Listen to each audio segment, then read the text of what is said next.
This video is inspired by a conversation I had the other day with a lovely soul. We were discussing about unity consciousness, and I was saying that I feel that unity consciousness is pretty misunderstood at this point, especially with the whole, brainwashing of lots of different kinds of schools of thought, especially New Age spirituality, is telling us, that unity consciousness is being one with the all, being one with everything, right? It's all one.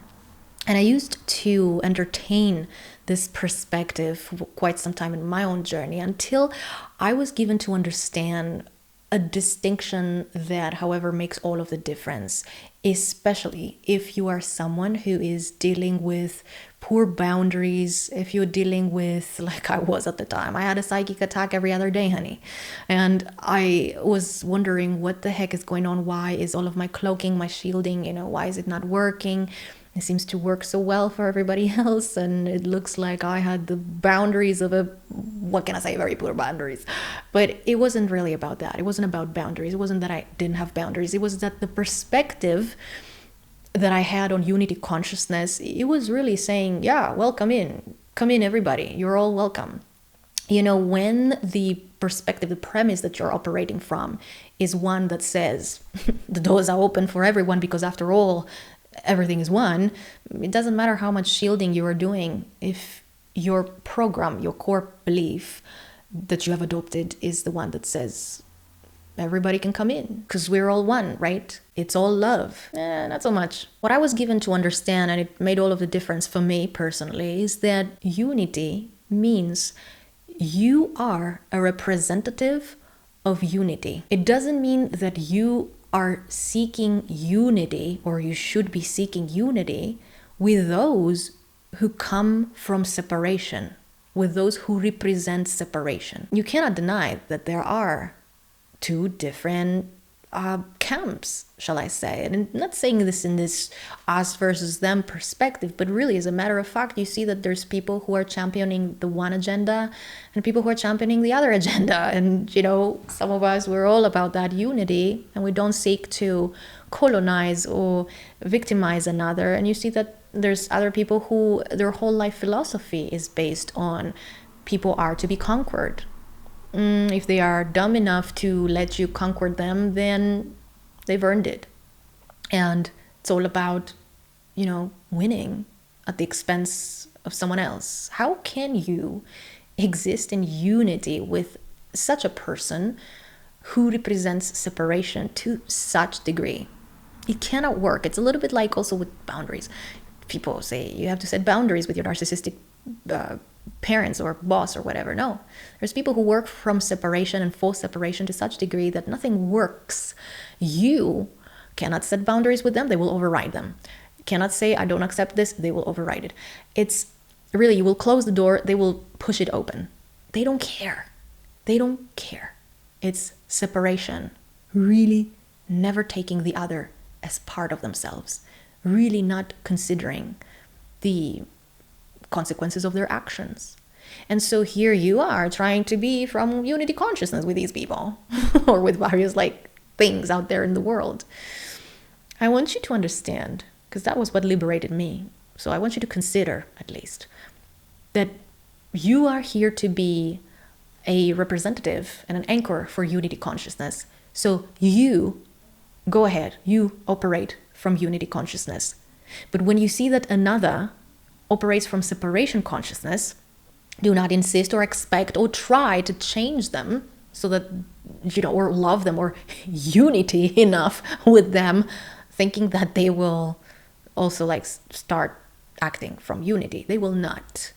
And I find it very interesting that this perspective that we all come from the same place, that we are all coming, in here, and we don't all come from the same place, and we don't all want the same things. This is one thing that I've understood the last years at great personal cost. And I have seen that there are souls who, I'm not going to say that they're evil or they come from a bad place, no, but fragmentation is a serious issue we have here on planet Earth. And some souls, they become through time so fragmented and so assimilated into even collectives, like kind of a hive mind, and they are not really sovereign in their choices. And so something else is driving the vehicle, and the agenda of that something else is not a good agenda, because anything that seeks to override a incarnated consciousness in order to operate that vehicle is anti-life, is anti-Christ consciousness, is not unity consciousness. So you cannot expect to be able to play ball or coexist harmoniously in the same space with such forces. You can be a representative of unity and allow them to be a representative of separation, and understand that, okay, we serve different agendas, and I'm not going to try to think positively about you until you stop being such a jerk.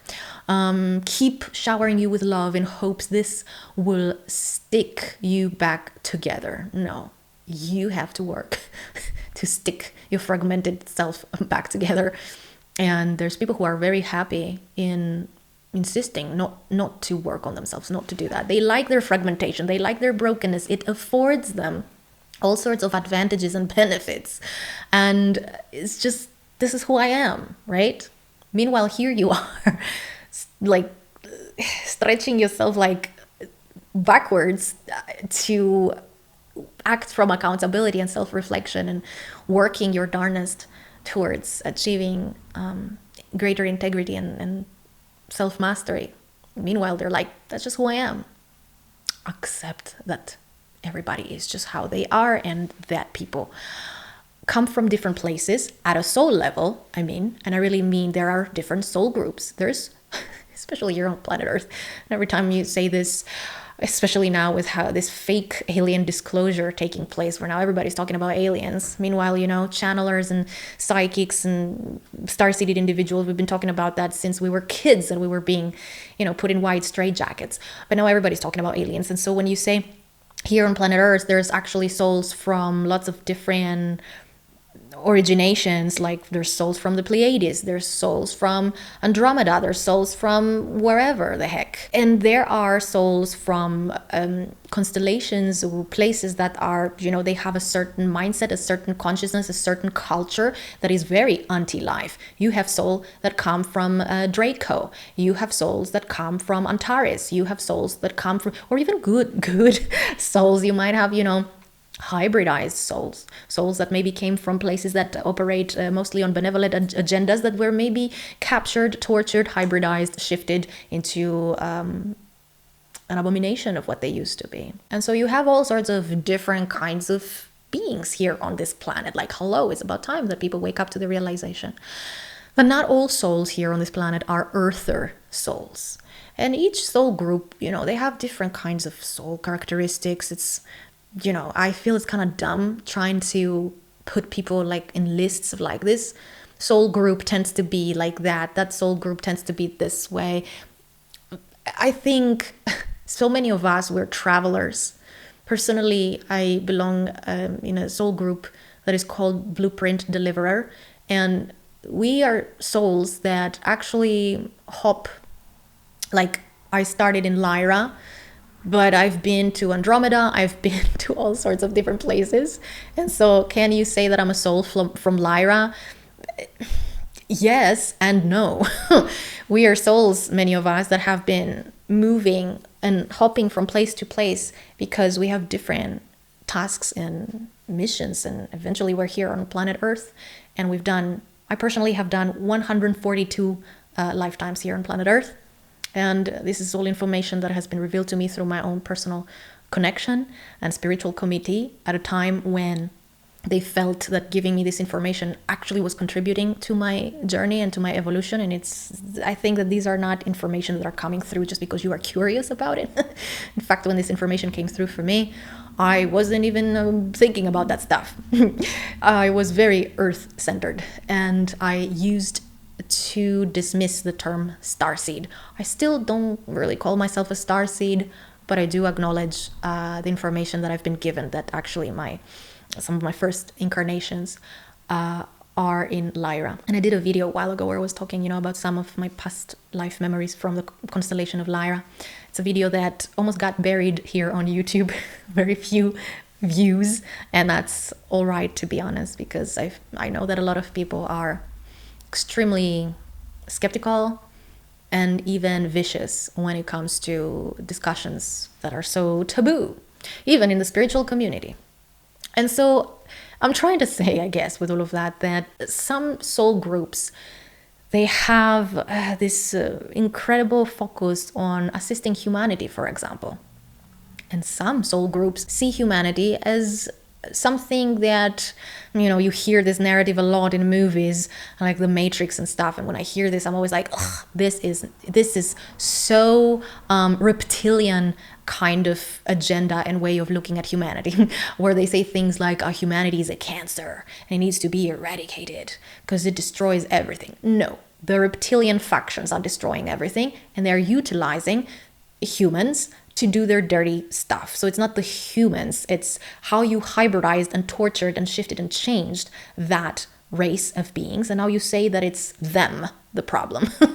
Let's be serious here for a moment. So unity consciousness, you understand, it really cannot mean that we're going out there with the naivete with which I went out there and thinking that just because we believe in unity consciousness, others are also believing in unity consciousness and will abide by it and will try to facilitate and embody it. No.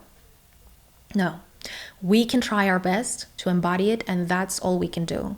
And the rest, it's really not our business. We work for the one, but others work for separation. And we have to accept that. We have to become okay with it. Because it can put us, like, at least for me, how can I say it? Some of us come from worlds where the consciousness was such that we come here with these expectations, and we are, I don't want to say naive, but we kind of tend to take things literally, take things at face value. Like someone says, I need this. We believe them. We don't even think that this person doesn't need this, but it's just trying to take something from you so that you don't have it. We don't see such agendas because they're not part of our consciousness. And because it's not part of our consciousness, we cannot fathom it.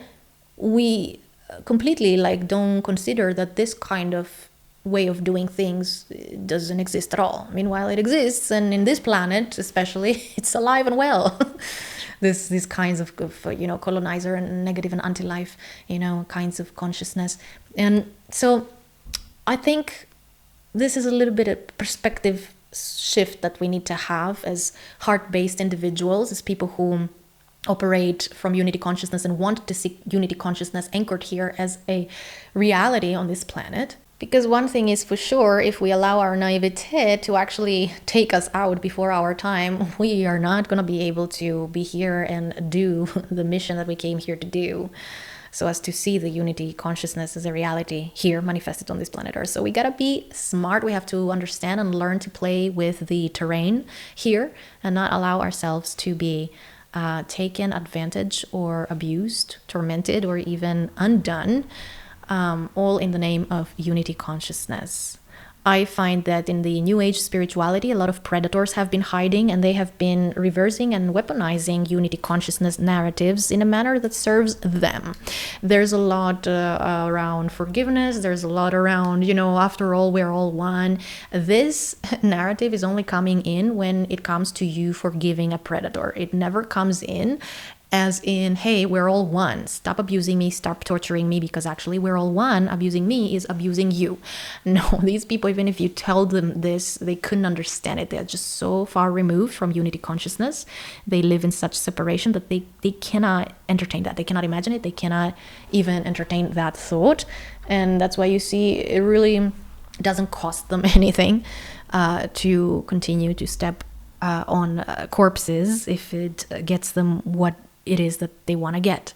And so I hope this little thought here helped give a little bit of insight that might be helpful for some. And I hope to see you soon again here. And I have this membership called Sacred Alchemists, where we discuss a lot of things around these kinds of topics. And I have lots of courses and classes. You get access to all of that for €7 or $7 per month. And really, hidden costs. It's just €7 or $7, and you get access to everything that I create, all of the classes, all of the courses, all of the articles, the monthly newsletters. And currently we have a series of classes dedicated to energy healing for the land, clearing land from earthbound spirits, demonics, all sorts of like past traumatic energies, energy imprints. And this series of classes is ongoing right now at the time of this video. And we have 3 classes per month and 1 newsletter. So feel free to join me there. I also have launched my pendulum dowsing mastery class. You also get access to that, and also clearing vows and ancestral situations, as well as the really beloved class, how to be a ghost whisperer. So I hope to see you there, and goodbye for now.